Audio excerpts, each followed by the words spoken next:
우크라이나 지역이 아닌 태평양으로 러시아군이 태평양 관대로 움직여 일본을 칠 수 있다는 소식이 흘러나왔습니다. 그렇지 않아도 근래 러시아군이 미사일을 동해상에서 발사하면서 러시아의 일본 침공 루머가 동아시아 전역에 퍼진 상황. 심지어 러시아가 아이누족의 독립을 후원하면서 이들을 빌미로 러시아가 일본을 침공하겠다고 하는데요. 대체 북방 영토를 중심으로 무슨 일이 벌어지고 있는지 지금부터 자세하게 설명해 드리겠습니다. 하던 동해상에서 큰 폭음이 울려 퍼졌습니다. 미사일은 하늘을 가르며 높이 솟아있고 이를 지켜보는 이들은 유심히 미사일을 관찰했죠. 영상을 통해 공개된 미사일 발사 장면은 NHK 뉴스를 통해 퍼졌고 이는 일본 국민들에게 충격을 가져왔습니다. 일본 자위대가 발사한 곳이 아니라 러시아에서 발사한 미사일이었고 일본 인근 해역에서 벌어진 일이라는 것이 더욱 큰 충격이었죠. 우크라이나 전쟁으로 인해 작전 수행 능력이 부족할 거라 생각했던 러시아가 동해상에서도 미사일 발사 능력을 과시하며 일본에 대한 협박 아닌 협박을 한 것인데요. 영상을 통해 공개된 미사일의 사정거리는 최대 50m 마하 2.5의 속도로 수심 800m까지 도달할 수 있는 미사일은 살짝 각도만 틀어져서도 일본 본토로 날아갈 수 있었습니다. 북방 영토와 관련해 처음에 한 갈등을 벌이고 있는 러시아와 일본 사회를 생각하면 이는 심각한 사태였죠. 영상이 공개되기 전까지 일본 정부가 이 사항을 몰랐다는 것도 일본 국민들 입장에서는 불안을 가중하는 요소였습니다. 이미 태평양 함대 소속 잠수함 2척이 순항 미사일인 칼리브르를 시험 발사해 해상 목표에 명중시키며 일본 열도를 불안하게 만들었던 러시아는 이번에도 자신의 힘을 성공적으로 과시했습니다. 전선을 하나로 줄여도 모자랄 마당의 일본을 향해 러시아가 힘을 과시하는 이유는 일본이 러시아와의 관계를 깨고 쿠릴 열도를 자신들의 땅이라고 주장 러시아의 시류 지배를 인정하지 않겠다고 한 데서 비롯됩니다. 일본 외무성은 북방 영토는 일본 고유의 영토이지만 현재 러시아가 불법 점거하고 있다고 말하며 애매하게 인정도 부정도 하지 않았던 과거와는 다르게 확실하게 러시아의 잘못이라는 사실을 공식화한 것입니다. 푸틴과 쿠릴 열도 협의를 통해 영토를 돌려받고자 했던 과거와 달리 러시아가 현재 전선에서 열세를 보이자 일본은 러시아를 향해 강경한 모습을 보이며 쿠릴 열도 전체를 자신의 영토로 편입하고자 한 것이죠. 이 쿠릴 열도를 자신의 땅으로 간주하고 있는 러시아는 일본의 도발에 분노할 수밖에 없었습니다. 하지만 현재 우크라이나 문제가 남아있기에 일본에 대해 적극적인 공세를 펼치지 못했죠. 대신 함대를 동원해 홋카이도 인근을 배회하거나 미사일 훈련과 군사 훈련을 지속하며 일본을 자극하는 등 간접적으로 러시아의 영향력을 드러냈습니다. 미사일 발사 역시 일본의 지속적인 북방 영토 발언에 참다 못한 푸틴이 일본을 겨냥해 발사한 것이라고 볼 수 있죠. 일본은 푸틴의 군사 도발 때마다 조용한 모습을 보이며 최대한 신경을 거스르지 않는 모습을 보였는데요. 그런데 이번에는 기시다 후미오 총리가 선을 넘은 것입니다. 현재 이후 정상들과 만남을 가지며 러시아 압박 공조에 나선 일본은 우크라이나를 지지하고 러시아에 대한 강력 제재를 촉구 아프리카와 아시아 국가들의 협력을 일본이 이끌어내겠다고 밝힌 것입니다. 푸틴은 이 소식을 듣고 기시다 후미오의 행동에 비난 군사행동만으로 일본을 제압하기 어렵다는 결론에 도달했는데요. 그는 고심 끝에 다른 전략을 생각해야 했습니다. 그가 선택한 것은 바로 아이누족이었습니다.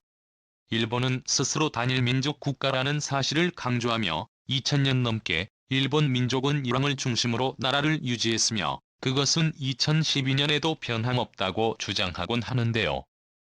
문제는 이런 일본의 주장을 새빨간 거짓말이라는 사실입니다.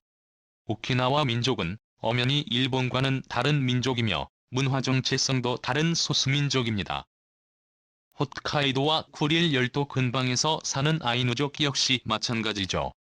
일본에서 오랜 기간 차별을 받아온 아이누족은 자신의 권리를 주장하며 아이누족 권리를 찾기 위해 일본 정부를 상대로 차별금지법과 아이누 권리 보장을 위한 제도 마련을 촉구하며 강하게 나섰습니다. 그때마다 일본은 아이누족을 탄압하며 단일 민족인 일본의 말을 따를 것을 종용 아이누족의 언어와 문화마저 말살하며 일본인의 삶을 강요했습니다.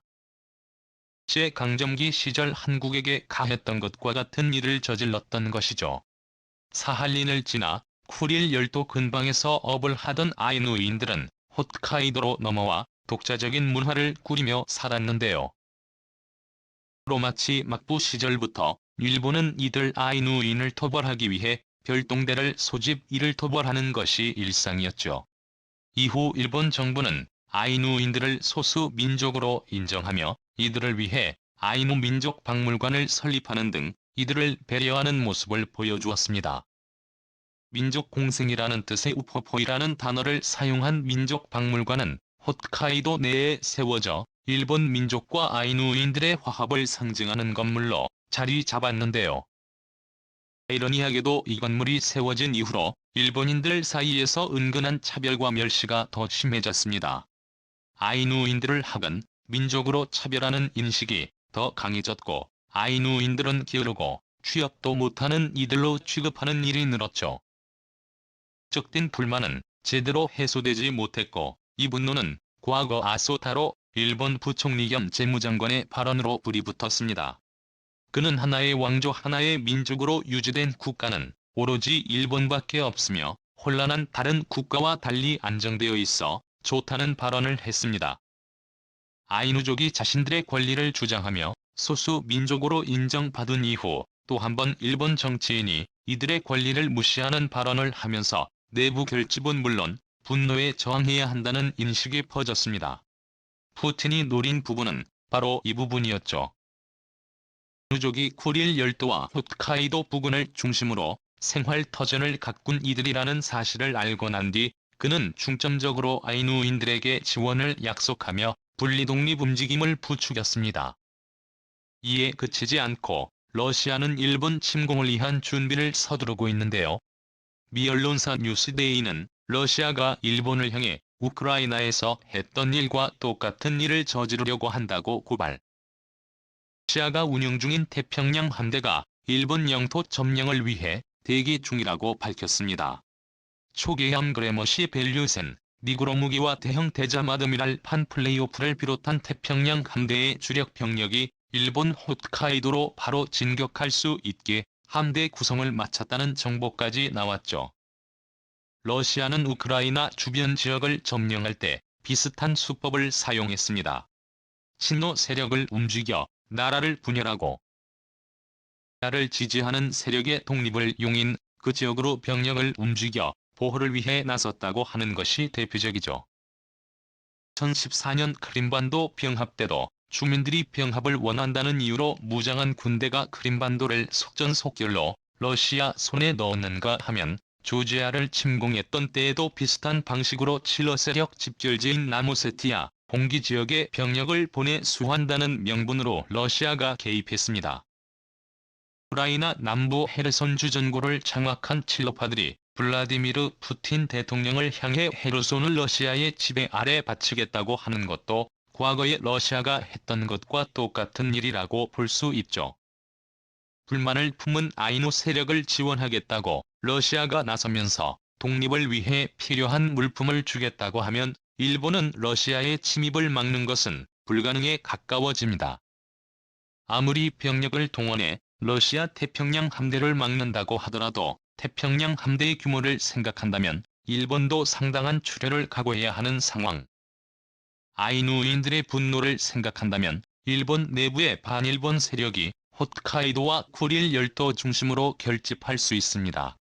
아이누 독립 세력의 지도자로 부상한 가족 히가의 자원은 아이누인들의 힘을 보여줄 때가 되었다며 아이누인들에게 독립을 위한 준비를 해야 한다고 주장한 인물인데요. 그는 러시아의 지원을 적극 받아들일 필요가 있다고 주민들을 설득했다고 합니다. 아이누인들의 독립이 아니더라도 푸틴 입장에서는 일본에게 본때를 보여줄 필요가 있기에 푸틴의 일본 침공은 조만간 현실로 다가올 수 있습니다. 러시아의 화를 부추기며 처음에 한 대립을 이어가는 일본. 하지만 아이누를 이용한 러시아의 침공에 일본이 제대로 반격을 할 수 있을까요? 아이누인들의 독립을 응원하며 강경한 모습으로 말을 바꾸며 영토 편입을 외치던 일본이 러시아에게 제대로 혼나기를 기원해 보겠습니다. 시청해주셔서 감사합니다.